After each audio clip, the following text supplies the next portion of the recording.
3 years without ever touching her, but when the prince finally decides to claim his wife, the palace opened like a theater, all gilding and glass and the hush of velvet shoes on parquet. Elodie felt the air change as soon as she stepped from the corridor into the state salon. It always changed here. Warmer, brighter, and colder in ways that had nothing to do with coal or candle. Her ladies melted to shadow behind her, as they had been taught. A seam of courtiers parted, as if her presence were a draught that might extinguish a flame. She did not flinch. Her composure had been practiced like scales at a piano: breath, chin, step, turn.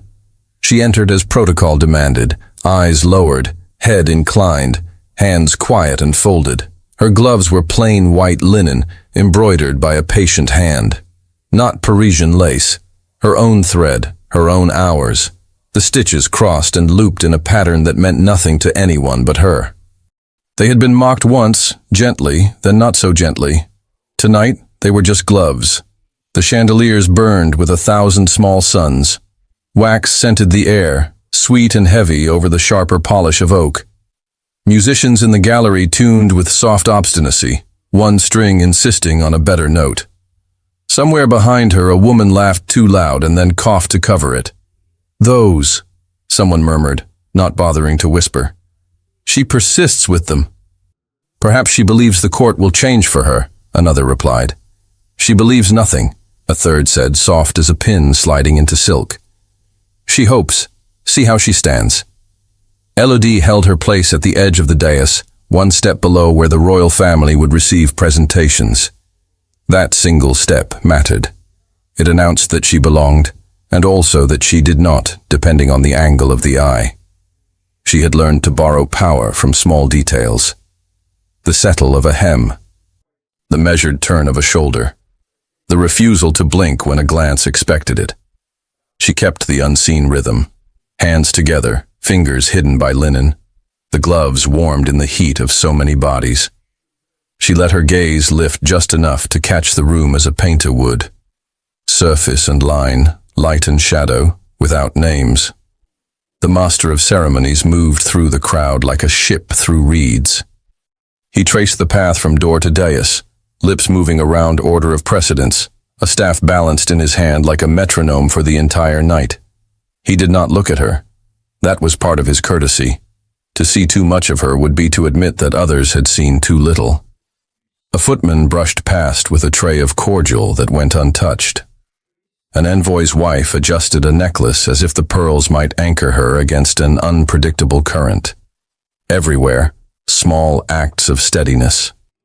Elodie did not think of the hallway she had walked to reach this room, lined with portraits that watched without blinking. She did not think of the hushed words that followed her through corridors. Not now. The room itself required attention. The ceilings arched to a painted sky.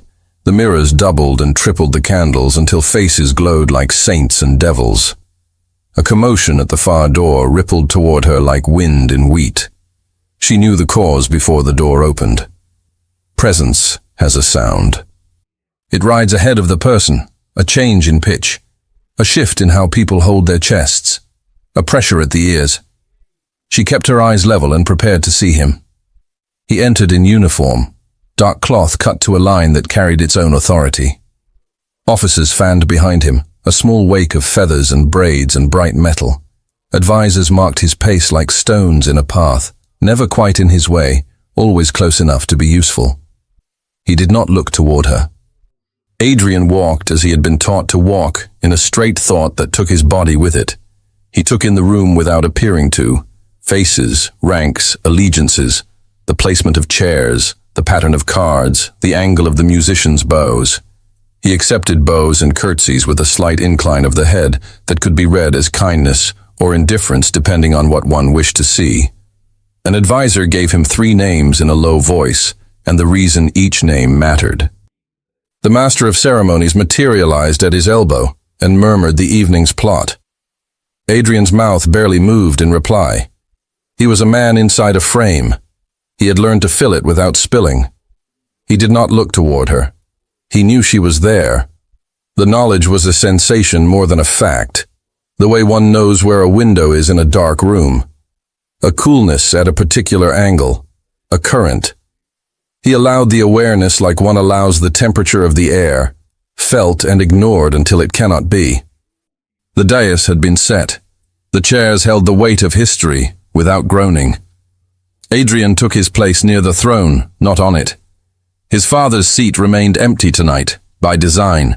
This was a reception for foreign dignitaries and domestic faction leaders, a dance and a negotiation disguised as one. He was the instrument. The tune would be played around him. He had been born to strain at that. A courtier near the front laughed too readily at something said too softly. A hand trembled on a fan and stopped itself. Adrian let his gaze pass over each small disorder as if it were a knot in polished wood. It made the surface interesting. It did not change the table. He permitted himself one glance toward the lower step to check a detail of protocol. She was as she always was, composed, slight, contained. The gloves he had once noticed without noticing flashed white against the darker field of the room. The stitches caught light and returned it in quiet. He took in that detail and put it away as he might put away a knife, sharp, useful at times, not for display. The musicians raised their bows together. The first chord snapped the air into shape. Conversation gathered itself and then thinned as movement replaced it. The overture began, stately and careful, a definition of grace that had nothing to do with joy. It was music for keeping pace with one's own heart, without giving it away. Elodie looked up when the sound struck the ceiling and fell through the crystal like rain. She allowed the first notes to wash over her skin, a habit she had kept from a life with fewer mirrors. Music was a way of standing still when standing still hurt. She could not control a room. She could let a chord pass through her ribs and leave some part of her in time. People arranged themselves the way they always did at the start of a set. The most important near the dais, the less important making their importance obvious by pretending to be unconcerned with placement. A pair of younger gentlemen, bored into witlessness, started a private contest of bows to see who could seem most bored. Their boredom was a performance more exhausting than service. The master of ceremonies stood in the clear space before the dais. He lifted his staff. The head of it tapped once against the floor. The sound carried. "In honor of our guests," he called, voice trained to reach the far edges of a room without shouting, "and by the gracious will of the royal household, the opening quadrille shall be led by His Royal Highness and Her Royal Highness." The words landed like a stone on water. Circles formed. Ripples met and crossed. Elodie's spine did not alter, but the pulse in her throat ticked faster. The room shifted to accommodate the new fact. It had been years since she had stood with him in the place etiquette reserved. It had not been forbidden by law. It had been avoided by habit. A woman 2 steps away drew in breath like a thread pulled through fabric. "Well," she said to no one. "At last." "Protocol," a man replied, everything and nothing in one word. Another voice, sly with relief disguised as rank, echoed, "The court must be seen to move as one." Elodie lowered her gaze, and then lifted it the exact amount that allowed refusal to die unseen. The staff had sounded. The names had been given. There was no argument to be made in whispers now. She stepped forward. The distance between her and the center of the floor was not long. It contained 100 evenings of absence. She crossed it as she crossed every distance she had crossed since entering this house. One measured breath at a time. The music waited during her short walk, flourishing but patient, like an apology she would never be offered. She became aware of the way her dress moved against her legs, the way linen warmed on skin, the weight of the pins in her hair, the small catch of a thread at her wrist. She did not touch it. She did not adjust. She did not deliver to anyone the sight of her uncertainty. The herald called names in the old order, voice rising and falling like a priest's. He announced foreign titles that tasted of distant rivers and other winds. He announced her name as if he were clearing dust from a shelf. It was the same syllables she had always had, arranged around a rank she had not chosen. They sounded different, only because the room had decided to hear them differently tonight. He announced Adrian's name with care that suggested it could be broken by mishandling. Elodie did not look up to find him. She felt the shift in the floorboards when he moved. She heard the tiniest change in the musician's tempo, the way players respond to the presence of a person who has never touched an instrument, but has been an instrument all his life. She reached the edge of the set and waited a fraction early, formal, utterly composed. The empty space before her, a square of air, was suddenly a border that would or would not be crossed. Adrian had felt the impact of the Master of Ceremonies' announcement, like a small blow he had anticipated without preparing for. Protocol cut both ways. It guarded, it demanded. He took a breath through his nose that did not alter the line of his mouth. An advisor leaned near enough to be ignored later if necessary. "Your Highness," he said, "we must be seen." Adrian did not look at him. "Is that in question?" "Never," the advisor answered, too quickly. "But the figure is always the same," Adrian said. The advisor nodded because there was nothing else to do with the sentence. Adrian left the dais. The movement was simple. It seemed to take an hour. The court opened a path and then leaned in toward it without taking a step. He felt the weight of eyes not as a burden but as a measure. He had lifted heavier. He did not rush. Rushing is how one admits to fear. He walked the braid of carpet laid between dais and floor, past a pair of generals who pretended to talk about campaigns, past a cluster of women comparing the sparkle of identical jewels in different lights, past a young man trying so hard to disappear he had become the only visible thing in his corner. The music's first figure unfurled like a ribbon before him. He stopped at the place the Master of Ceremonies had indicated with a slant of his staff. The official nodded, satisfied by the geometry of it all. Adrian let the corner of his mouth move enough to acknowledge the nod. He looked at Elodie. She was framed by a spill of candlelight. The small stitches on her gloves marked a field of white with a map that no one else could read. Her hair was arranged to look like an accident of order. The line of her neck moved once, quietly, as she breathed. She had always stood well. He had noticed it as one notices balance in a blade, functional and dangerous if mishandled. He was aware of his own hands. They had served many purposes never visible to the people who believed they knew him. They knew reins and weapons and seals, and the weight of a pen when a sentence could send a man to a post or a pasture. They did not know the weight of hers. He presented his arm the way the manual of court demanded. Elbow bent, angle exact. The gesture was designed to carry meaning in an age that officially refused to rely on speech. It said, "We move as one tonight." It said, "Watch us and be reassured." It said nothing about love. It never had. He did not permit his eyes to drop to the gloves, but he permitted himself to register that they were there. Not the lace of a house that had forgotten winter. Not the silk of a family whose fortune had always held. Linen, fine and stubborn. He had said something about them once. He could not take back saying it. He could only govern whatever he did next. He inclined his head, exactly the degree between command and request, a place few men learn to stand without falling into one or the other.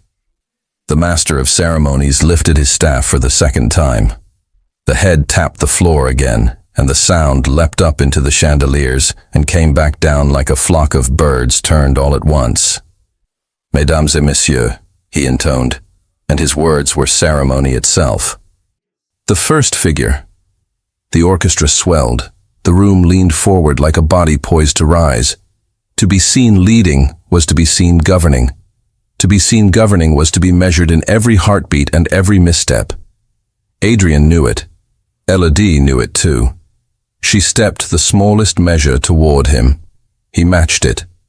A pair of courtiers at the edge of sight registered the movement the way deer register the pull of tide. A murmured wager died unspoken. Somewhere a fan closed without a snap. Adrian felt the exact distance remaining between his hand and her hand, inch, half inch, air warm with lights and bodies, the current that runs between two things when everything else has been cleared away. The master of ceremonies lifted his chin, and the herald took his cue, voice ringing with the clean brightness of brass. "Their Royal Highnesses," he called, and the names followed in the right order, each syllable hitting the air with the weight of a hammer on gold. Every face turned. Every sound thinned. The music held itself still, as if the bow were waiting for skin. Adrian moved his hand toward hers. The court stopped breathing. Her glove moved in the light. With all of France watching, his hand hung a breath from her glove and did not yet touch. His hand did not tremble. He let that be his single victory. Leather met linen with the tiny friction of fabric against skin, the sound swallowed by music and breath. The court exhaled in one hush that pretended to be nothing at all. Adrian bowed the exact measure required. He felt the give of her fingers through the glove, light and steady, not clinging, not cold. The first figure of the quadrille opened like a diagram. Advance, retreat, balance to the right. His body took the orders he had drilled into it since boyhood. His thoughts did not ask permission. "Your Highness," the master of ceremonies murmured from somewhere he could not see, voice a thread that stitched the room together. "At your pleasure." "Always," Adrian said, and the words sounded like a line from a book he had never finished. Elodie stepped into the pattern as if she lived inside it. The small tilt of her chin, the precise pivot of her shoes, the way her skirt lifted the least amount to allow motion and no more. She did not look at him. She looked at the floor between them as if the floor might misbehave. The chain began. Hands to hands, each touch a breath measured out for strangers, never a surrender. He offered his palm when the figure demanded it. The glove slipped across his skin, the seam of it like a raised vein. He had never catalogued a glove before. Now every stitch wanted telling. "Thank you," she said, so low the word could have been a ghost of a word. "For?" He kept his voice even, almost indifferent, the tone he reserved for the polite cruelty of civility. "Not letting me stumble," she answered. A beat followed. It would have been an inconvenience to protocol. He allowed the slightest correction to his grip to make it impossible for her to catch a hem on his boot. No one would credit him for it. That was better. Credit was a way of keeping the wrong score. The chain turned them away from each other. He watched her move into the line of other ladies, each station a rank written in silk. She made no effort to outshine or disappear. She made herself precise, which reads as serenity in a room hungry for error. He hated and admired the skill of it. He had required it of her without asking. He had despised her for providing it. They crossed again. A gentleman down the set coughed the way some men cough when they would rather laugh. Another man's eyes slid to a woman with diamonds too heavy for her throat. Adrian heard all of it and heard none of it. He heard the musician in the gallery who habitually dragged the bow on the fourth beat. He heard the scrape of his own heel on polished wood and logged the pressure of it the way soldiers log ground. "Is this tolerable?" he asked as they circled. "What should be tolerable is what is," she said. "Tolerance is a choice I was never asked to make." He felt the words like the quick edge of a blade turned flat and slid between ribs to avoid killing. It still surprised. "Then I will ask," he said. "You just did," she answered, and the smallest corner of her mouth dared to move. The set demanded separation. He lost her for 6 steps to polite men and smiling women, then took her again in the formal clasp. Somewhere to his left, an advisor's voice slipped through the music like smoke. "This is wise." Somewhere to his right, a woman who had once imagined herself in Elodie's place inhaled a jealousy so old it had gone stale. He kept his gaze on Elodie's shoulder as the figure turned. A single thread of her glove had loosened, a curl of white against white. He knew better than to touch it. "Do you despise this?" he said. He did not recognize himself until after it was spoken. He did not retract it. "I despise humiliation," she said. "The rest is air." "And me?" He could not tell if he had asked to punish himself or to test his cruelty. Her eyes lifted for the first time, not to his face but to the point just below his throat where a medal lay. The medal meant something to other men. It meant almost nothing to him. "I do not know you," she said. The orchestra swelled into the last figures. The master of ceremonies' staff struck the floor. Courtiers moved as if released from a spell that had required stillness. Applause fluttered and died before it became real. Adrian made sure to guide Elodie into the final bow, with a care that would yield no tittering for the next day's breakfast tables. As the music faded, the Grand Chamberlain's hand lifted to direct the promenade. Servants opened the doors to the gallery that led to the orangery. Spring had been late that year. The air that slid in carried the damp of stone and the green bite of leaves. People began to pour toward the promise of breath, unperfumed by wax. Adrian extended his arm again. Elodie accepted. He did not look to see who noted it. Everyone noted it. They moved along the gallery at the pace the Chamberlain prefers, a speed that allows observation to masquerade as leisure. The orangery's heat met the evening's cool and made fog on the glass panes. Citrus trees in their tubs gave off the clean bitterness of rind, a scent that cut the sweetness of the salon like truth in a room used to sugar. "Your Highness," a footman said, appearing with the question that footmen know how to ask without words. "Cloaks? Rain?" The suggestion hung between duty and presumption. Adrian nodded once, not to the footman, but to the idea. The man glanced at Elodie as if asking permission from a person who had not been permitted anything for 3 years. She spared him the uncertainty. "Yes," she said. "We thank you." The footman offered a cloak. For an instant the gesture paused, a hitch in the machinery of service. Who should place it? Who should accept? The pause was almost invisible, almost could be fatal. Adrian resolved it before it became embarrassment. He reached, took the cloak from the footman, and held it so that Elodie could lift her arms without exposing anything a court would pretend not to see while counting every inch. He set the wool over her shoulders with the same steadiness he had used earlier, a steadiness that refused to be tenderness or domination. It was action without question. "Protocol approves," she said softly. "Protocol is a jealous god," he replied. A droplet from the roof struck the edge of her glove and slid across the embroidered pattern like a traveler reading a map. The scent of orange leaf rose with the damp. Somewhere, a woman began to speak too brightly about last season's theater to distract from the fact that the prince had just done with his hands what he had avoided with his heart. They walked the length of the orangery and back, every step a text annotated by the eyes of others. The orchestra in the salon shifted their score, murmured among themselves, then struck a chord to call people in again. The hour wore toward the next set. Conversation swelled, pushed by the same hands that always push a night along. From the far end of the gallery, the measured haste of boots approached. An usher, grey with the peculiar authority that comes from never raising one's voice, came straight to the nearest senior functionary. The words were intended for a small circle. Sound carries where meaning matters. "A sealed packet," the usher said, "missing from the steward's desk, a dispatch destined for the Privy Council." Silence in a palace never falls entirely. It thins, like fabric held up to light. People do not stop moving. They move in different ways. The Grand Chamberlain did not allow alarm to become theater. He turned and made a series of small gestures. Doors that should be open in hospitality were closed in prudence. Lesser entrances were secured, not slammed. Servants shifted from visible to invisible in the pattern of a household raised for centuries on the discipline of avoiding disgrace.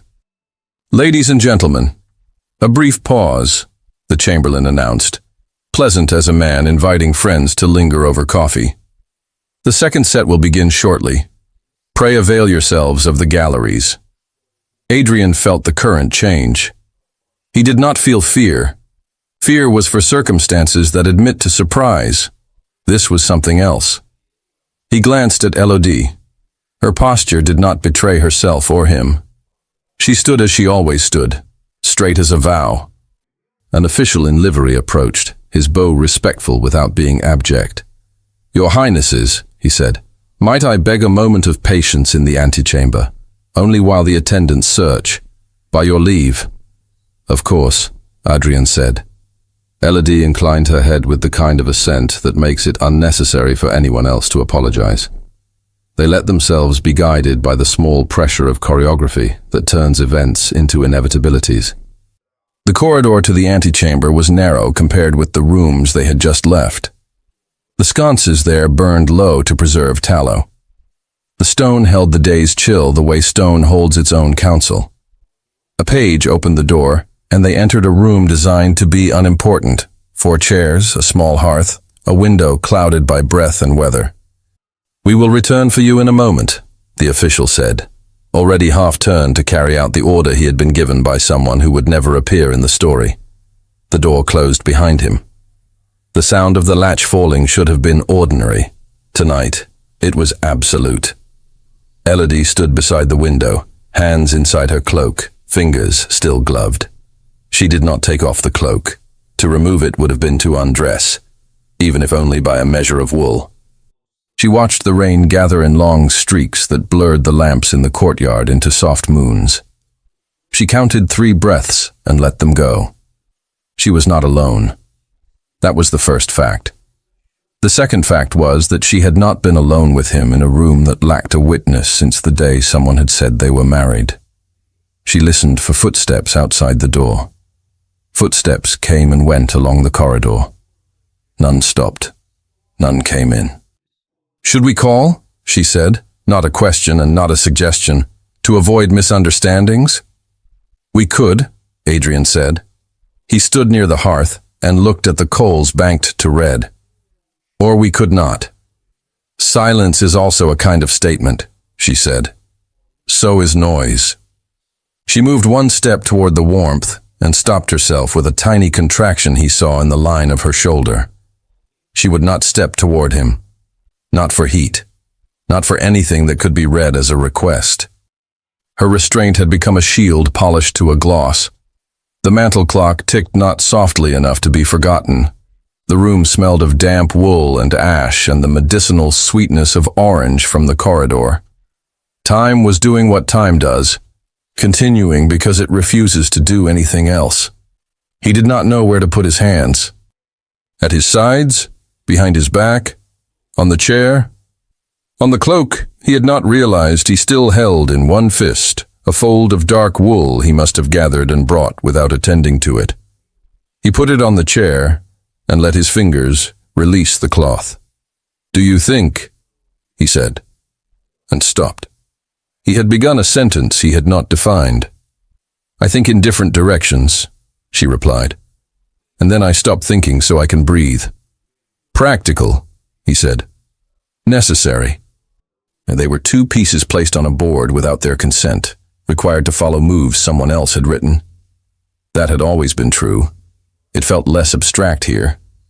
He looked at her profile and saw nothing he could use to wound her that he had not already used.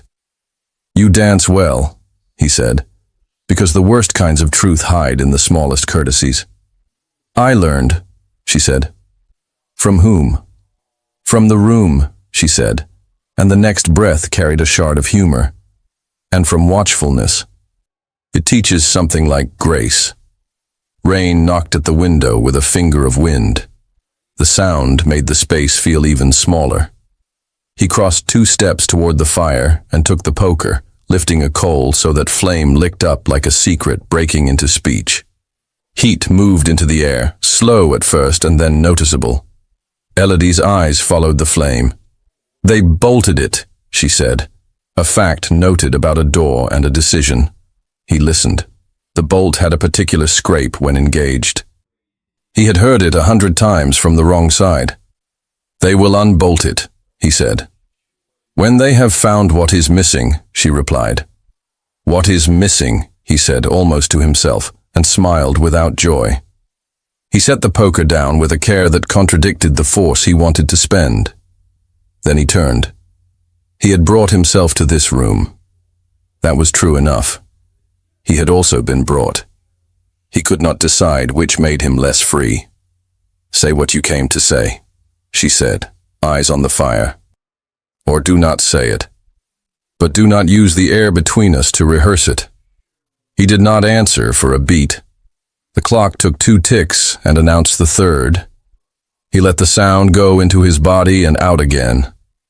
"I came for nothing," he said, knowing how it would sound. "You never come for nothing," she said. "You come for not being seen, not coming." He let the sentence stand until its structure showed itself in the light. He had no defense worth speaking aloud. "Then I am here," he said. "And I have been. 3 years," she said, not accusation, not mercy. Simple accounting.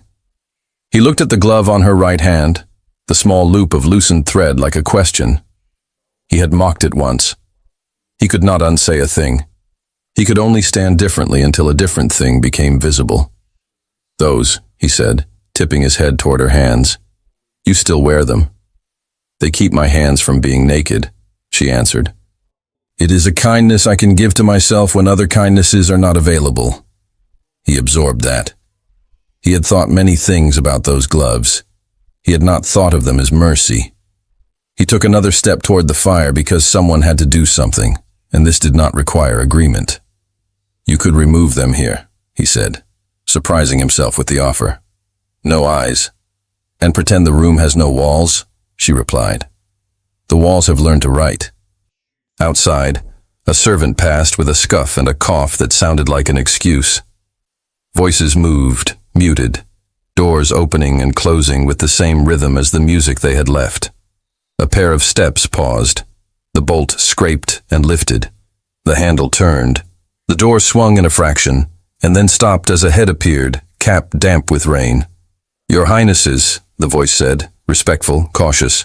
"A moment more, if you please. We are securing side passages, for your comfort." Adrian nodded, and the head withdrew. The bolt slid home again, an iron syllable concluding a sentence. He could taste the metal of decision.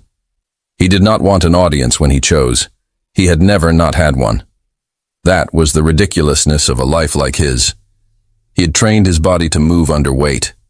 He had never trained it to move under want. "Do you wish to return to the room?" he asked, "when they come back for us?" "Do you wish to be seen returning with me?" she countered. "Or without?" He studied the question without flinching. "With," he said, "if the question is asked as you ask it. With." She let the word hang between them so it could collect its meaning. Then she nodded once, slow, as if she were agreeing to a treaty with a foreign power she could not afford to provoke. "Then we will return together," she said, "unless you choose otherwise before the bolt lifts again." "Do you expect me to?" he asked. "I expect you to do what keeps the room quiet," she said. "It is a habit. Habits are not destiny." The heat from the newly woken fire reached her at last and softened the line of her shoulders. The cloak held the warmth against her. A drop of rain found its way through a tiny crack in the window frame and fell on the sill with a sound too small for the room and exactly the right size for the heart. He watched the water bead, hesitate, and slide toward the edge. He wanted to lift his hand and catch it before it fell. He wanted to do something as useless and as kind as that. "Elodie," he said, and the use of her name felt like a trespass he could not punish himself for. She turned her head at last to look at him fully. Her eyes were not pleading and not hard. They were the eyes of a person who has stood a long time and is careful not to sit while others watch. "Yes," she said. He swallowed the speech he had prepared across 100 sleepless nights. It was a poor speech, made of policy, and phrases borrowed from men who cared about policy more than they cared about sleep. He hated it suddenly, with a boy's intolerance for a lesson that never ends. He could not speak it here. He would not. The clock ticked again. The fire shifted. Outside, rain changed its mind and softened. At the far end of the corridor, someone laughed, too steady to be accident. The laugh faded. Adrian looked at the space between them, then at her hands, then up to her face again. He did not know where to put his eyes that would not betray him. He settled them on the line of her jaw. It steadied him to see something raw made into grace. He moved. He did not plan the step. He took it. He crossed the carpet toward her. She did not retreat. He came toward her the way a decision crosses a threshold when argument is exhausted. The fire's new flame gilded his collar and made a narrow brightness on the line of his cheek. She felt the pull of heat and refused it. She had learned to refuse warmth when warmth cost too much. The clock marked the inch and the second. A drop of rain traced the window pane and hesitated, as if awaiting permission. He stopped an arm's length from her. Not far, not close. It was the kind of distance a court taught people to live at, where everything might happen and nothing did. "Do you think I am a coward?" he asked, voice even, eyes on the ash that lifted from the coal, as if he were measuring the weight of his own question. "I think you are practiced," she said, "in choosing what the room can accept." "What can you accept?" She could have laughed. She did not. "Dignity," she answered, "if it is not too dear." The answer held and then settled like the cloak on her shoulders. He watched her. She watched him watching, and the knowledge that he was capable of watching without judgment surprised her and made her want to deliver none. He took one breath that he did not disguise as any other action. "I have failed you," he said, "and myself." The words moved through her without lodging. A confession offered in a bolted antechamber was a kind of luxury. She did not trust it yet. Still, the simplest words have power because they fit everywhere. "Yes," she said. His mouth tightened, not in anger, in recognition. "At first, because I was angry. Then because anger is easy to keep and hard to put away. Then because men I have always obeyed found uses for my pride. And now," she said. She did not move her hands. The gloves were a stillness she could hold. "Now I do not know how to carry shame without making it your work." The honesty was small and exact. It made a clean cut. "Do not place it anywhere," she said.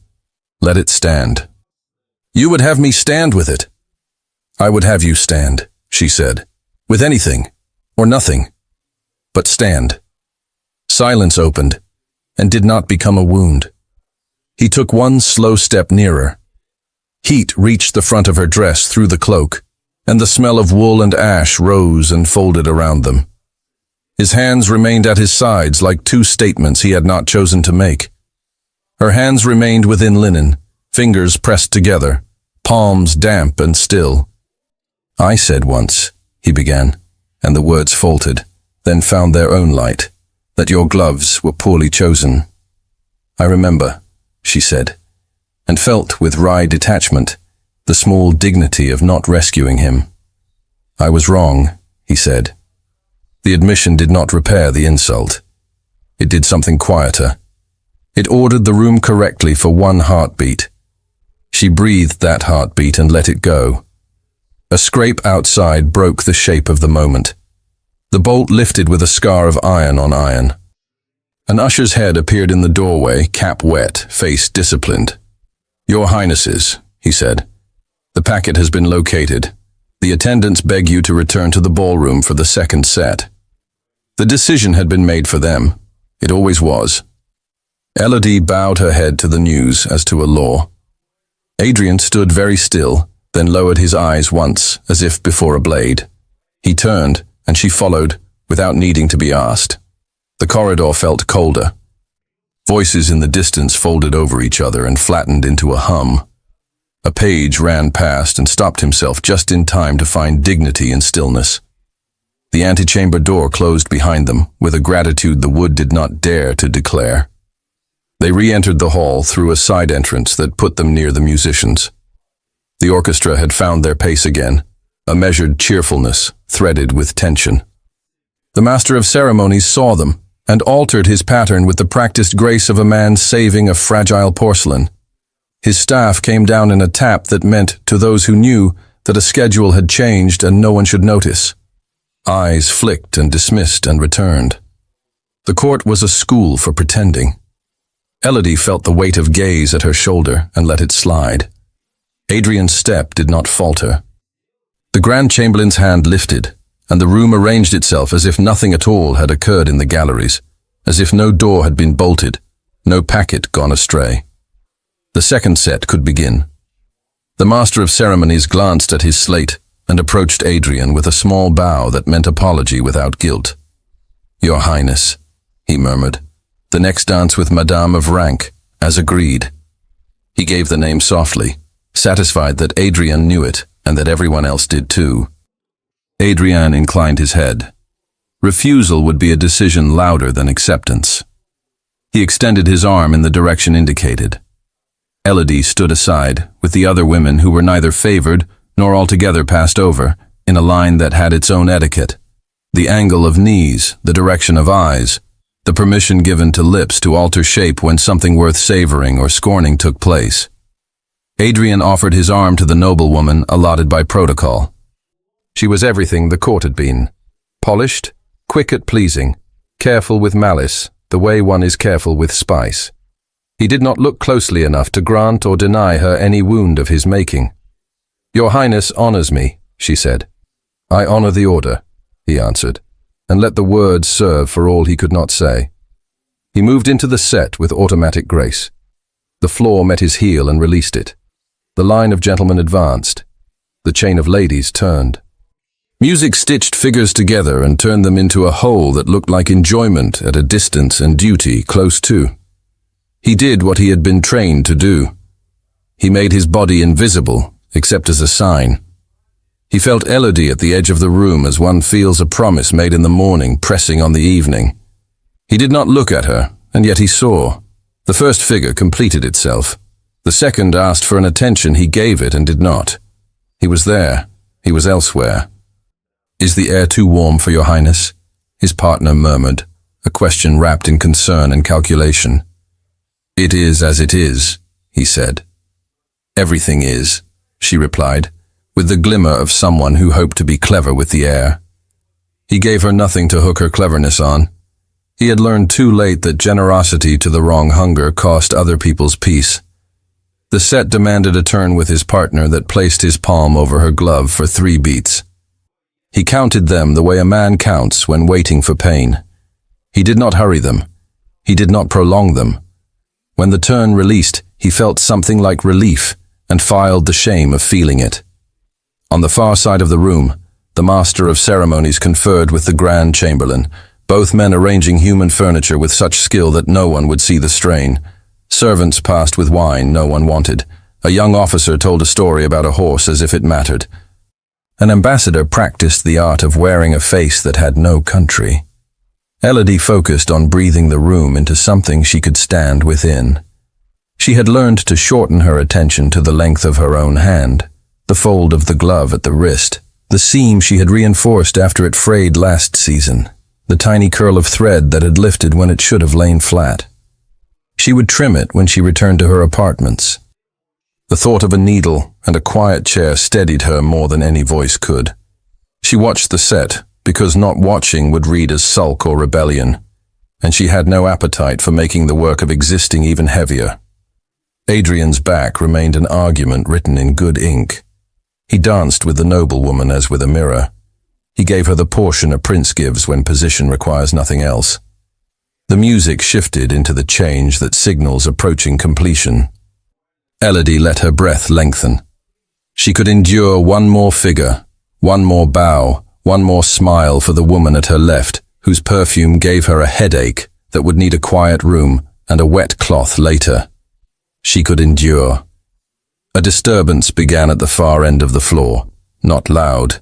The sound of a man who had forgotten how to modulate because he had been asked to carry a message too heavy for his rank. A senior official of the household, pale, lips tight to hold in anxiety, threaded through the dancers with a paper held like a relic. He had the look of someone who would prefer to vanish but had been made the mouth of a fact. He came straight to the small space near Adrian's turn, bowed too low, almost stumbled, and waited until the figure allowed proximity. Adrian saw him and registered difference in the man's color, the angle of his shoulders. Difference is what he watched for because it was what he had to correct or protect. He stepped out of the figure without breaking it and bent his ear. The murmur was not audible to the room. The paper was. Authorization, the official said in a whisper that held a tremor. By the chief of police, an extract from an intercepted letter. Adrian did not hold out his hand. He nodded once. Continue. The official sought the smallest elevation he could find, a step near the musicians, and found his voice without raising it. By order, he said, and the words were simple, fragile. A matter for the hearing of His Royal Highness. The letter presented refers to the late uncle of Her Royal Highness by name, in connection with a clandestine society inimical to the peace of France. He spoke the name and the relation without adornment. He did not speak them loudly. He did not have to. Sound can cut like a knife when it is honed by the knowledge that people want to hear it. Conversations thinned to thread. The musicians faltered and found their place again out of fear of being seen as agents of silence. Elodie felt the first syllable strike like a cold draft under a door. Names carry more heat than truth. She did not move. She could not have moved without making motion mostly about her. The women to her left and right did the collective kindness of stillness. It was the least they could do, and the most. The official continued, reading only an extract, as if he could lessen the harm by offering less sound. The letter named a circle, a meeting, contributions vague enough to mean what any listener wanted them to mean. It had dates, and dates wear the costume of truth. It had a seal, and wax is a faithless thing when pressed by the wrong hand. Adrian listened without altering the position of his shoulders. Alteration is confession. He could feel his heart, not because it quickened, but because it did not, and that steadiness felt like a betrayal of something tender. He let the official finish a sentence and lifted a palm that meant, enough for now. Who holds the document? He asked, the question level, as if asking who held a chair. The steward, Your Highness, the official said. It passed under the eyes of the minister's aide. I am instructed to present it for inspection. Not here, Adrian said. Of course, the official murmured, already stepping back, grateful to have been given a limit. The room had gone colder by degrees. People sought safety in the geometry of spacing themselves correctly. A woman adjusted a pearl and found her fingers shaking. A man put his hand on the pommel of a sword he was not carrying. Even the musicians held their bows more tightly, as if music could be held down like unruly hair. The master of ceremonies, trained to prevent panic from finding an expression, lifted his staff. The tap he gave the floor was a command only men like him hear as command. Friends, he said, voice even and almost cheerful. We pause a moment. The second set will resume shortly. Refresh yourselves. It was a lie told for mercy. No one moved. Elodie kept her eyes on the floor for the number of heartbeats it takes for humiliation to make a person float above their own body. She did not float. She held. She could feel the shape of her uncle's face as she last saw it, in the square of a kitchen door, red from sun, eyes soft with a laughter that cost him a tooth. He had never kept secrets. He had kept chickens. Memory was a sin here. It gave no defense. A woman 2 seats away whispered, pitched like a prayer. It will be a misunderstanding. Everything is, another replied. Adrien heard the words because silence had become a chamber that echoed small sounds. He did not look toward Elodie. To look would have been to drag her into the center of a spectacle he could not yet control. He felt where she stood the way sailors carry the map of a coast in their bodies after 3 storms. He did not move toward her. He moved toward the official, toward the Grand Chamberlain, toward the place where facts could be forced to show their faces. The Grand Chamberlain met him halfway, chest high with duty, and the knowledge that history behaves badly when watched. Your Highness, he said, a question packed into 3 syllables. We will see the paper, Adrien said. Not here. Immediately, the Chamberlain replied. The master of ceremonies glanced at him, and they exchanged enough information with their eyes to dismantle or save a kingdom for an hour. The staff tapped again. "A recess," the voice announced. "The next figure at our leisure." Elodie stood. Standing was the only thing to do that was not begging or running. Her ladies came without being called because a woman should not be the only woman in a room that had turned like this. They arranged themselves with the care of people making a human wall around a candle. Adrian felt the strand of his partner's presence tug at his sleeve. She had been abandoned mid-set, which was a slight. He had insulted her because he could not avoid insulting his wife. He turned a fraction and gave the noblewoman a bow so precise it would register as apology without confession. She took it as he meant it and stepped back into the anonymity of a secondary rank with the elegance of someone used to losing without admission. The senior official waited on the step with the paper clutched in his two hands, as if the thinner he made himself, the less harm would travel through him. He did not want to be blamed for the news he had carried. He would be blamed anyway by someone who needed blame more than truth. The air smelled of wax and fear, and the sharp tang of orange leaf that had followed them back from the gallery. The musicians let their arms fall and looked at their bows as if they had never seen them before. The floor, polished to a mirror, reflected a room that had not yet decided what it was. Elodie lifted her chin and met no one's eyes, which is how one meets everyone's without tearing. The curl of thread at her glove had shifted further loose, a little white path wandering where no path should be. She imagined pulling it and undoing the entire glove in one long, wasteful line, and the image steadied her because it would be disaster she chose. The official opened his mouth to read again, apologetic and compelled. The room made space for the sound. He felt their hunger and hated it and fed it because he had to. He lifted the paper, found the sentence, and continued in a voice that did not crack only because he held it like a glass full to spilling. "The extract suggests," he said, "a meeting at which funds were pledged in the cause of—" He hesitated.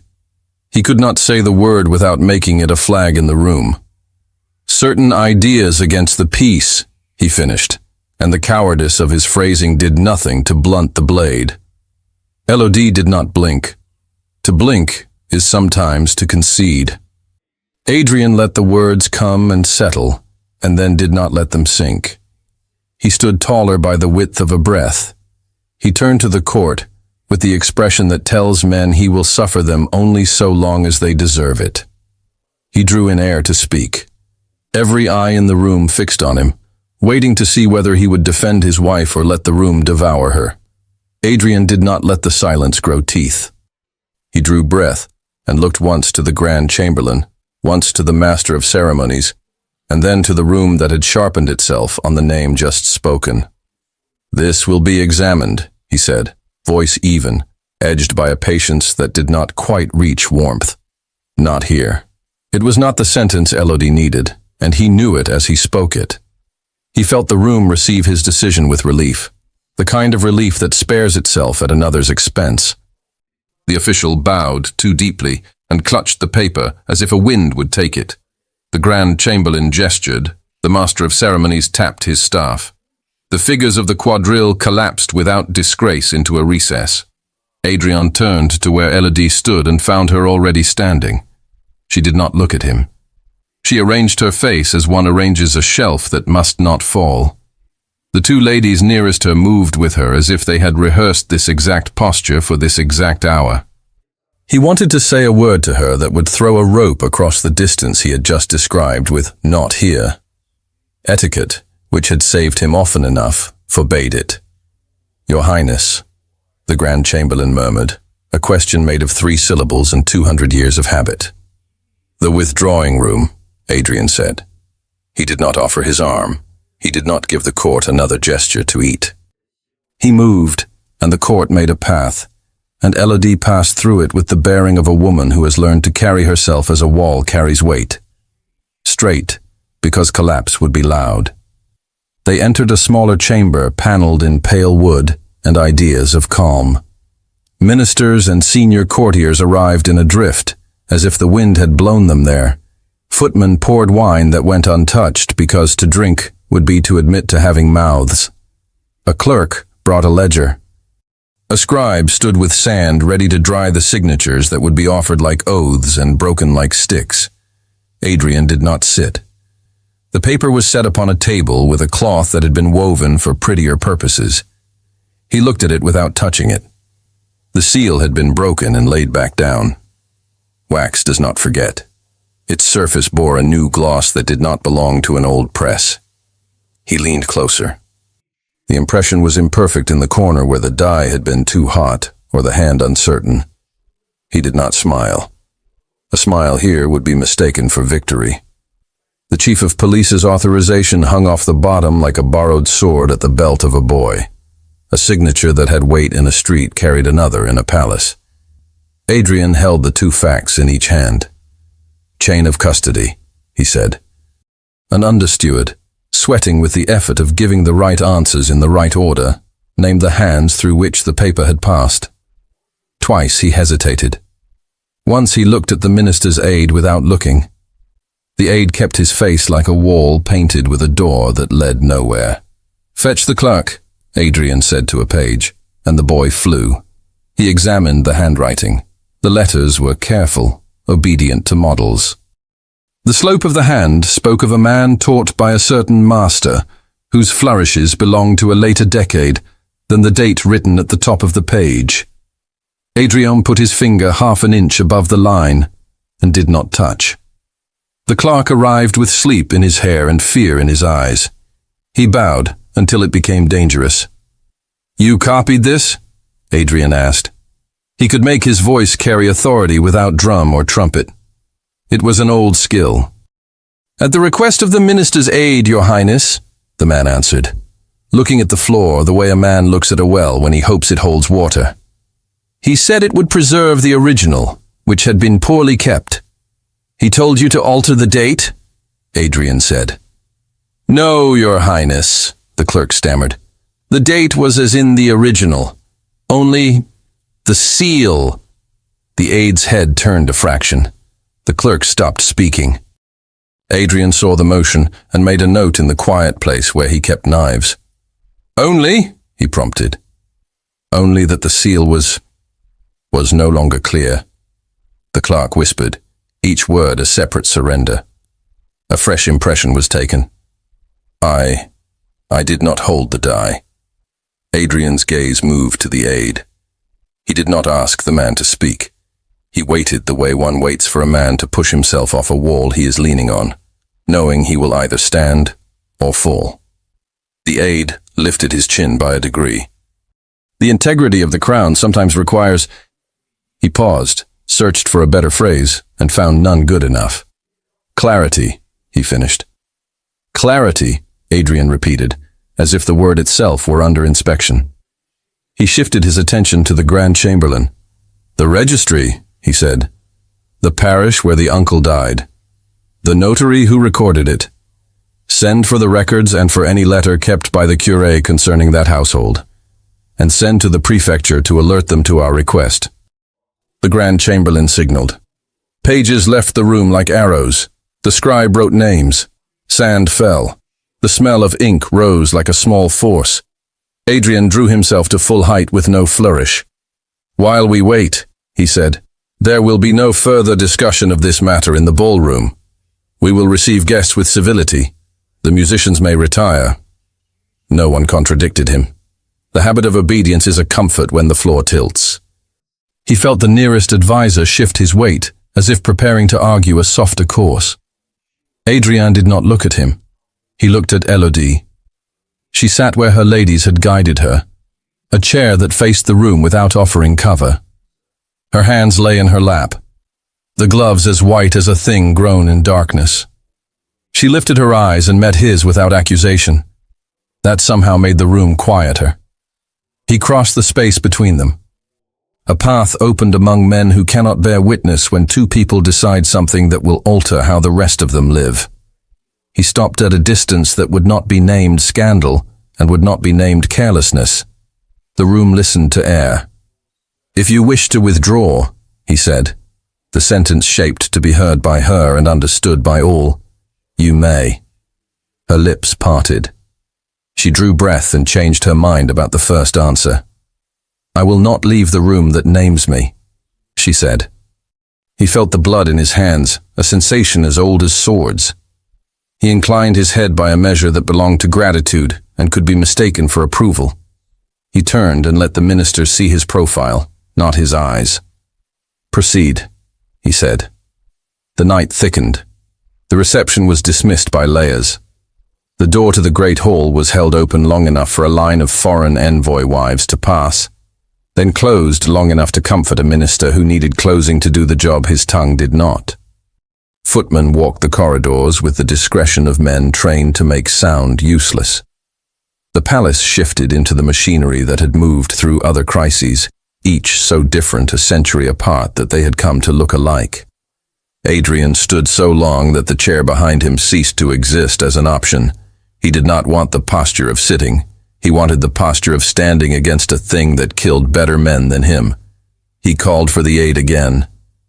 The man came with the careful smile of a person who knows how to mix truth and poison, and hopes the taste is sweet enough to hide the heat. At whose suggestion was this letter brought forward? Adrian said. The chief of police saw fit, the aide began. Names, Adrian said. He did not raise his voice. He lowered mercy. The aide's eyes flicked to the Grand Chamberlain, to the scribe, to the clerk who seemed to have shrunk since he arrived. Your Highness, he said, I advise only the safety of the crown. By harming the wife of the crown prince, Adrian said. The aide did not say yes. He could not say no and keep his place. He said nothing. Adrian let the nothing become a room the aide had to stand in. Then he spoke to the Grand Chamberlain without moving his gaze. The minister's aide is to remain under discreet guard, he said. He is not to depart this corridor. He is to be treated with civility. He is not to be believed. The Grand Chamberlain bowed. Guards appeared without appearing. Adrian dismissed the aide with a slight motion of the head and turned to the official who held the letter. You have done your part, he said. No more. The official's relief was nearly obscene. He bowed with a gratitude that used up all the space around him and left the room itself a little larger. In the corner of the chamber, Elodie's ladies arranged a shawl and a glass of water on a side table with the reverence of women assembling a chapel. Elodie did not take the water. She did not refuse it. She sat with a stillness that made refusal unnecessary. A page returned with a small packet. It smelled of damp and wax, and the breath of running. From the prefecture, he gasped. To announce the messenger is sent to the parish. The curé's house will be visited. Good, Adrian said, and heard how poor a word that was for the use he put it to. He looked at the clock on the mantel and counted the hours that had already confined themselves to this room. He looked at the window and found the night pressing its forehead against the glass. He could not bear to hold speeches in his body that he would not deliver. He crossed to Elodie again and inclined his head toward a smaller door. A word, he said. It was not a command. It was a risk. She stood. Her ladies rose with her and held their place like posts marking a boundary. She passed through the door with Adrian into the little room that had once been a sewing chamber. A banked fire found its courage at their entry.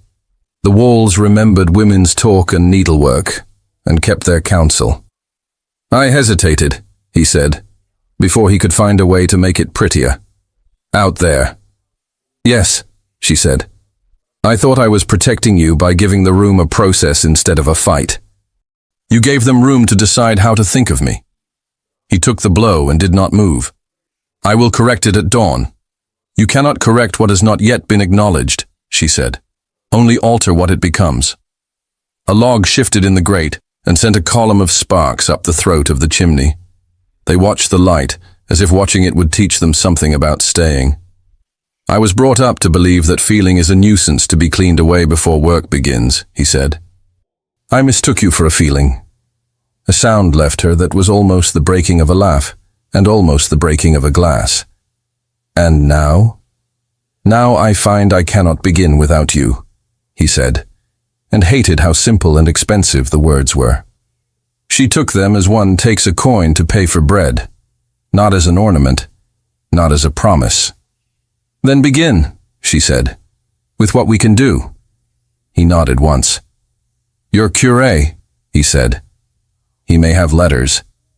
He keeps everything, she answered. He knows where papers sleep. And neighbors? I will not ask them to speak. They have already given enough. We do not make a village pay for a palace's hunger. He accepted that limit and let it change his plan. The equerry would go to the curé, not to doors that had never learned to open to men in uniform. I admired you tonight, he said, knowing admiration did not heal humiliation. For not leaving the room. I stayed because you did not say my name, she said. Had you said it then, I would have left because there would have been nothing left to hold. He met that truth with his own. I was afraid I would make it worse. You did, she said.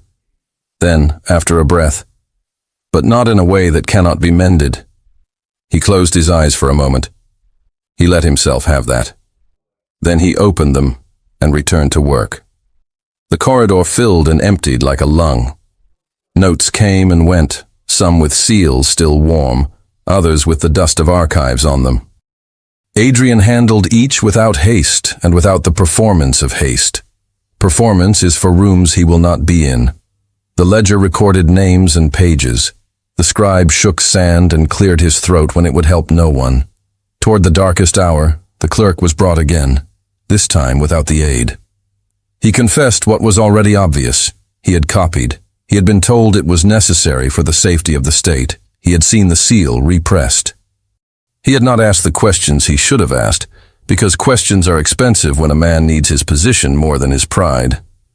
Go, Adrian said. Your work here is ended. The man nearly wept with relief. He tried to turn into gratitude. He failed and left gratitude strewn like dropped pins on the floor. The palace had its own weather. Somewhere distant, a door clapped like thunder. In the courtyard, the rain softened and stopped, the drain pipes sighing as if they were allowed to rest as long as the people within were not.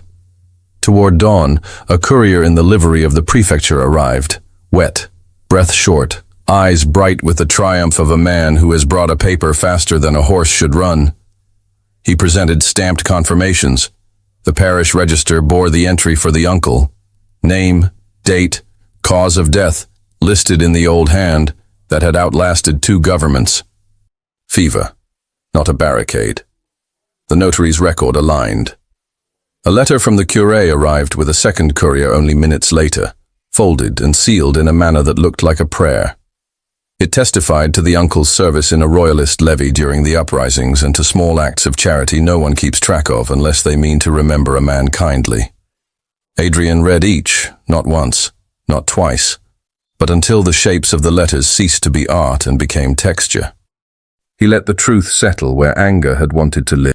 He looked up and found the Grand Chamberlain watching him with the careful attention of a man restoring a clock. Prepare the throne room, Adrian said. We will receive the court at first bell. The proofs are to be displayed. The aid is to be presented to the prefecture's men with a note to the minister. His service here is finished. The Grand Chamberlain bowed, and the bow was a relief disguised as duty. Orders flew. Rooms woke and blinked. Servants moved in patterns they could trace with their eyes closed and dreamt of sleep on their feet. Adrian turned and found Elodie where she had been, where she had chosen to be, present. The 2 ladies nearest her had fallen into the kind of doze that preserves dignity. They woke at the shift of his step. He stopped before Elodie and did not speak at first. The morning had taken the night's voice and replaced it with something cooler. The truth is in hand, he said. The rest will follow. She regarded him as one regards a river that has finally returned to its bed. The court will not enjoy being corrected. They will enjoy less being led by a liar, he said. I have indulged too many men who preferred a crown weak enough to bend where they pressed. Her shoulders moved, the smallest sign of breath rolling out a long-held ache. You will stand beside me, she said. It was a statement in the shape of a question offered to a man who had once said, "Not here." "Yes," he answered. The word fitted him as if he had been made for it. "At the chapel hour the bells will call them. We will be there already." She gave him the ghost of a nod that meant consent without surrender. He felt more steadied by that than by the stamped papers in his hand. He turned to the household officers who had arrived at the edge of the room, drawn by the gravity of decisions. "Her Royal Highness's apartments," he said. "See that she is prepared for audience. No fuss, no white silk tonight, nothing that reads as apology. The dress she chooses, as she chooses it." A dozen invisible courtesies shifted at once. The orders went, brisk, precise, unadorned. "And yours, Your Highness?" the Grand Chamberlain asked. "My uniform," Adrian said. "Not a court coat. The one I wear when I intend to work." The Grand Chamberlain bowed again, and that small repetition was the palace admitting that the morning would belong to a different script. They left the withdrawing room together, not touching, the air between them altered enough that even the torches took note. In the corridor, the first thin light slid along the floor like a promise testing its edge. The palace smelled of ash and tallow, and the wet iron of spent rain. Somewhere a maid whispered to another in relief that was more prayer than gossip. In her dressing room, Elodie allowed her ladies to move around her like hands around a flame. They did not chatter. They did not offer opinions. One brought water to rinse the night from her face. Another laid out fabrics with the gravity of setting relics upon an altar. Elodie touched each and shook her head until a sober wool lay where silk had been expected. The embroidery at the wrist of her gloves caught the new light and made it seem warmer than it was. "Your Highness," one brave voice asked, "shall we alter the cuff with the loose thread?" "No," she said. "Let it remain. It tells the truth." Across the palace, Adrian stood before a mirror that refused to lie to him and arranged his uniform with the practice of a man who understands that cloth is a language. He pinned nothing unnecessary to his chest. He left the medal that had meant little to him on the table. He tightened a strap and felt the old steadiness of leather and habit. A valet ghosted in and out with the quiet doom of men whose masters are about to decide something that will make other men angry. The bells began to speak, deep and unhurried, rolling into the spaces between rooms and collecting footsteps like water collects leaves. The throne room opened its bright face. Guards took their stations without clatter. Ambassadors arrived with faces pressed clean of opinion. Peers of the realm stacked themselves in ranks that looked like agreement and were not. Adrien offered his arm to Elodie at the threshold where private ended and public began. He did not look to see who watched. He felt the steadiness in his body, a steadiness that would not serve if it did not include her. She placed her gloved hand lightly where the cloth of his sleeve met bone. The gesture did not ask, it accepted. They stepped into the room, arranged for their undoing, and made it an instrument instead. The Grand Chamberlain pronounced the order of business. The proofs were set upon a side table under a light that offered no shadows for cowardice. The aide was nowhere to be seen. He had been escorted along a corridor he had once owned, and now could not find his way back to. The Master of Ceremonies took his place with a staff that would make only the sounds this hour required. Adrien let his gaze pass over the court, and then settle on the only face that mattered. The air between them held what it had held in the antechamber, in the withdrawing room, in the small sewing chamber where Sparks had shown them what light can do if given air. "Shall we?" he said. Not for the room, not for history, but for the woman who had asked him to stand. "We shall," she answered, and they faced the morning together as the first clear beam of sun found the chandeliers and made each crystal ring like a soft, bright bell. The light struck crystal and scattered over faces like a benediction that had earned the right to be given. Adrien felt the weight of the room gather at his spine and did not bend. He stood with Elodie beside him and let the court discover what it meant to see them in the same piece of air. The Grand Chamberlain stepped forward as agreed and began to speak in the careful cadence that keeps a room from breaking. He announced the purpose of the gathering. He announced the proofs. A footman brought the documents to a side table set under clear light, and a clerk stood ready to read. Adrian did not let the clerk begin. He moved to the table himself and placed his palm on the first page without touching it. "You will look," he said to the court. "Then you will listen." He gave the nod. The clerk read what mattered: parish entries, the old hand in the book, the notary's record, the cure's testimony folded like a prayer made legible. Fever, service in a royalist levy, alms given. The words were simple. They did not beg. They stood. Murmurs rose, then checked themselves when Adrian turned, the habit of trembling before a greater force older than any one of the men present. He waited until silence was not merely absence of sound, but the presence of attention. "Last night," he said, voice even, "this court was asked to judge a woman on the basis of a forged clarity." He let the phrase hold. Eyes moved without moving. Breath paused. The seal was repressed, the date dressed in a hand that does not belong to the time it pretends to wear. A chain of custody made of air where iron should be. He did not look at the minister's aide. He did not have to.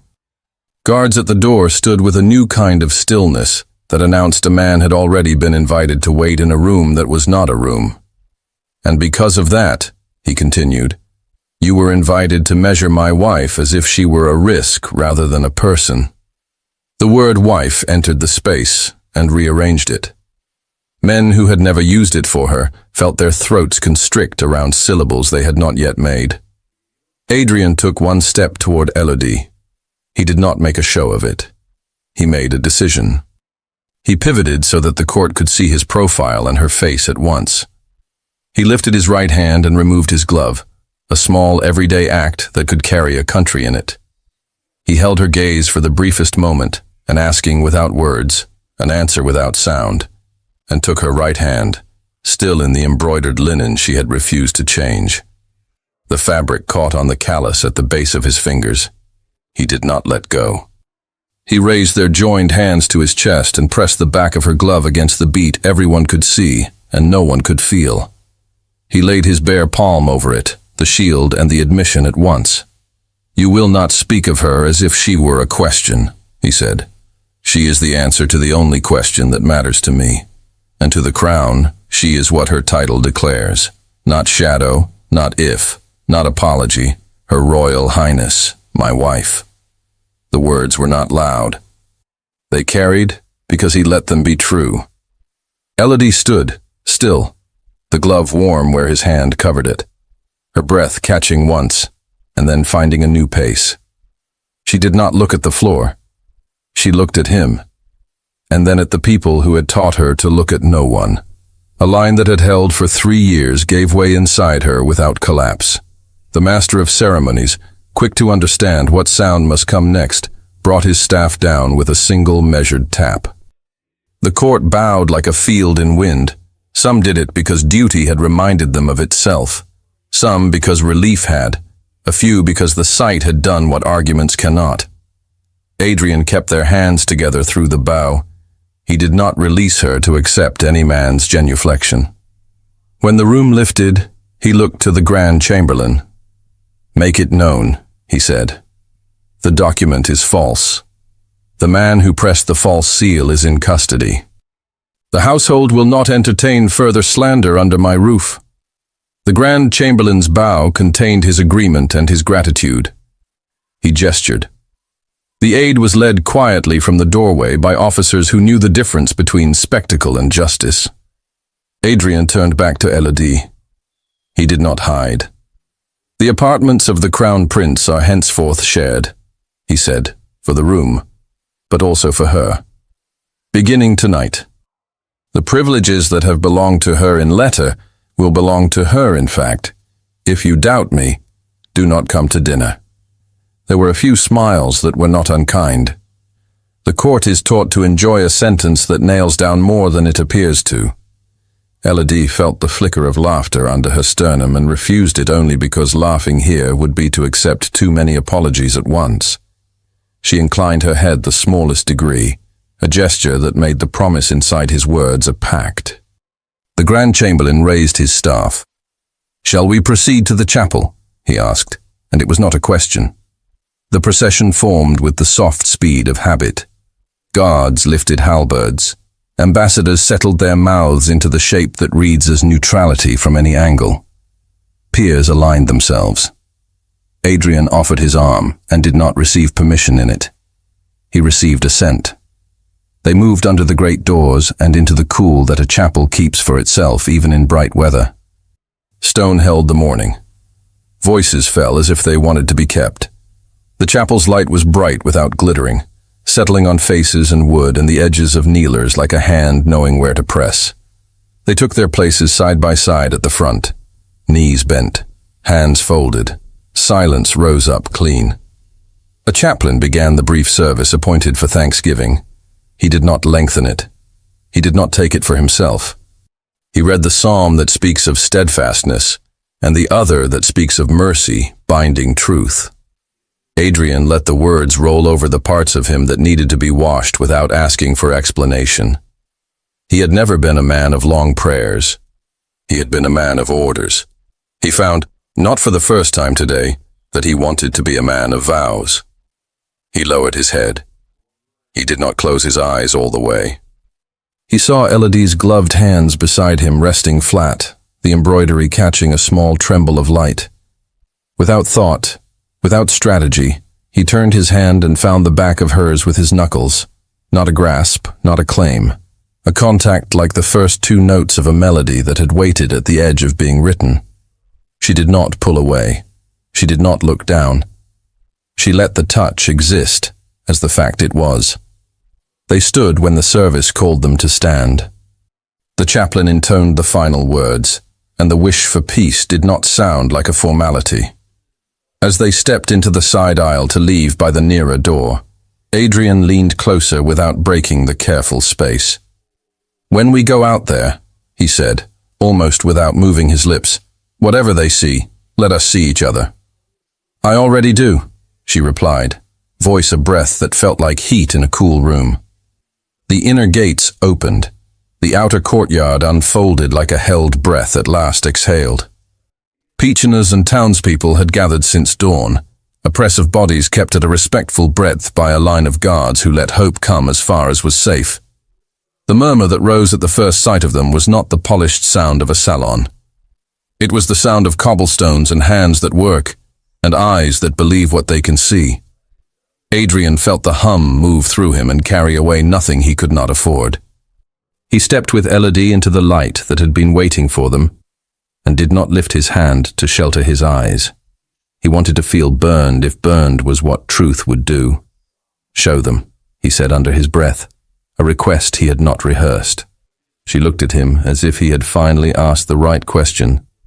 Then she turned not to the crowd, but toward him.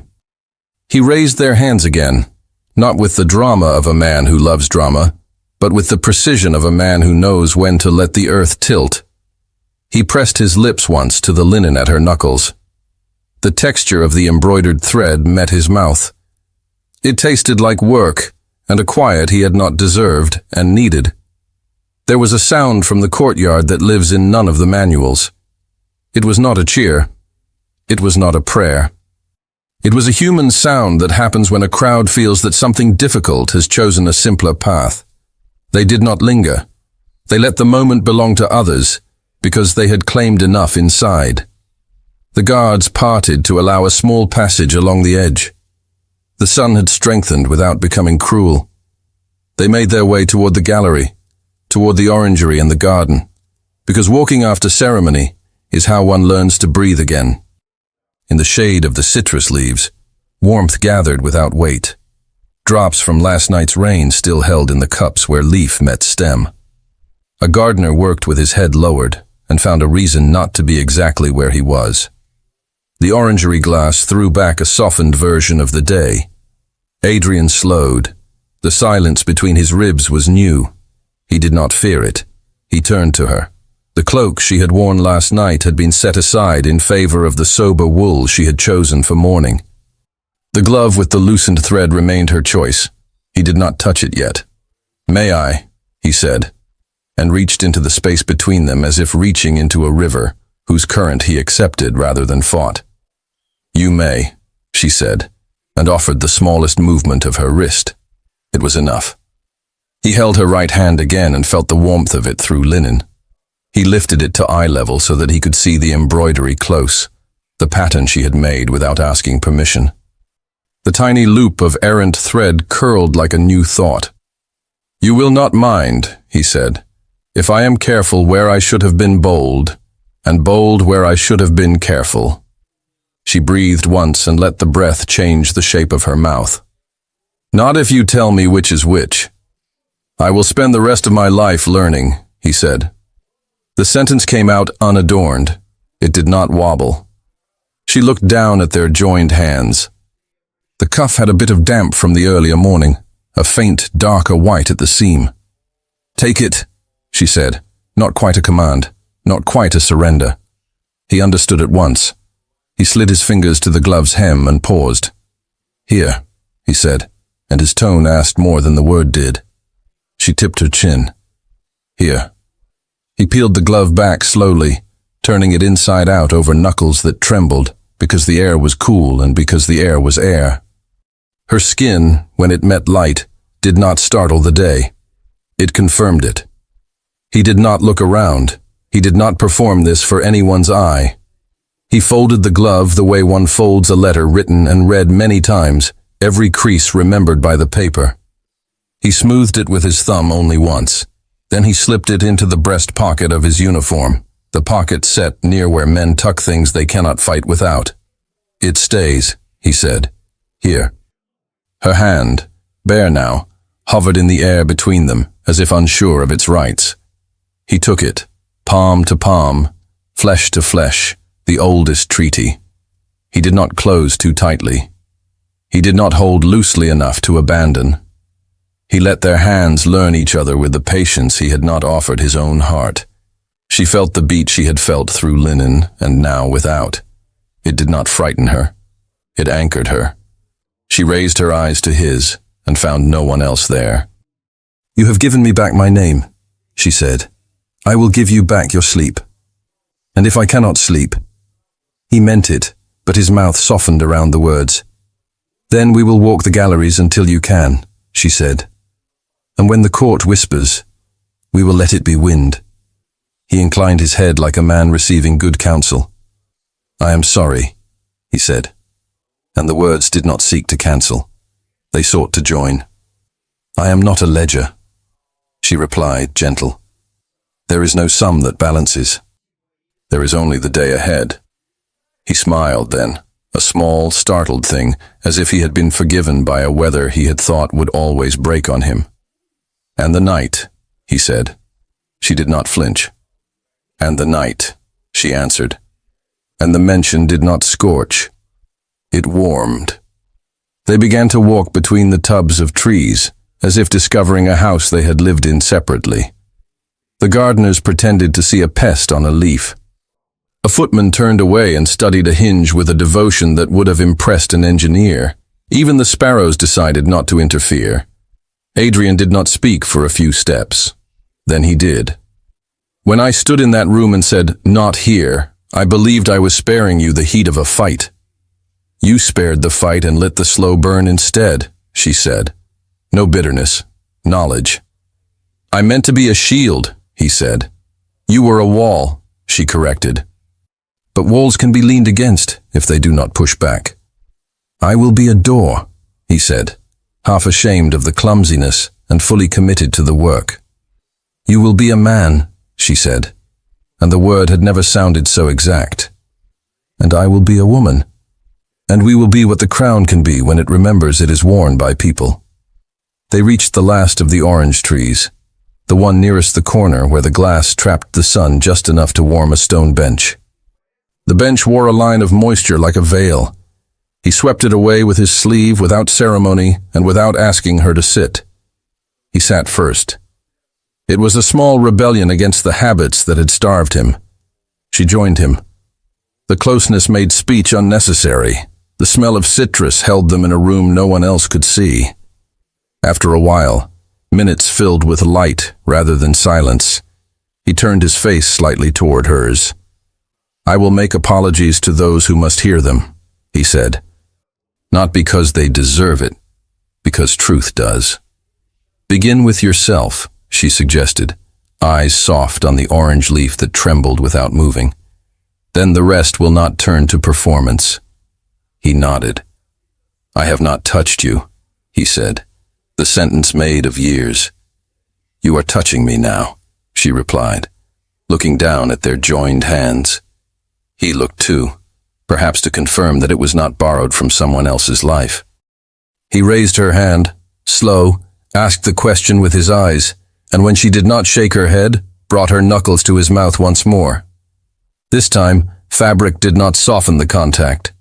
He did not linger. He honored. Her breath deepened. "We are being watched," she said, because truth had become a language that carried comfort, not fear. "By citrus trees and a man who has decided a hinge matters more," he said. "Let them." She turned her head toward him, distance closed by degrees so small the world could not measure them. He did not think of what the court would say tonight, tomorrow, in 10 years. He thought of the needle she would take up later to secure the loop of thread he had pocketed, the patience required, the steadiness, the light. He thought of the way she had taken his apology and sorted it into work and gratitude. "I will fail again," he said, "because honesty given in sunlight is not a gift one retracts in shade." "I will remind you," she said, "and you will remind me that I chose this. Not everything, but this." He exhaled, and the breath felt like the first after illness. He reached up with his free hand and, not touching her face, let his palm hover near, a warmth offered and not imposed. She leaned into it by a degree. Contact was made. It did not have to be marked by anyone but them. Across the quadrangle, bells began the half hour. The sound threaded the air with a promise they had given themselves. Adrian rose, still holding her hand, because standing had become their sentence and their freedom. "Will you walk with me through the rooms that have not yet learned our names?" he asked. "We will teach them," she said, gently. They stepped back into the corridor, where the palace had resumed its ordinary breath, altered entirely. Servants who had known how to serve without seeing learned the new posture of service, acknowledgement. Ministers who had calculated her absence found they had miscounted. The Grand Chamberlain, who had shepherded more princes than most men would meet, watched them pass with a face that said the weight he had carried had become light for one morning. At the door of the throne room, empty now but for its echo, Adrian stopped. He took the glove from his pocket and held it between them. The embroidery shone like a line drawn over a map to mark the road one chooses, not the one one is told to take. "Keep it," she said, closing his fingers around it with hers. "It remembers what we forget."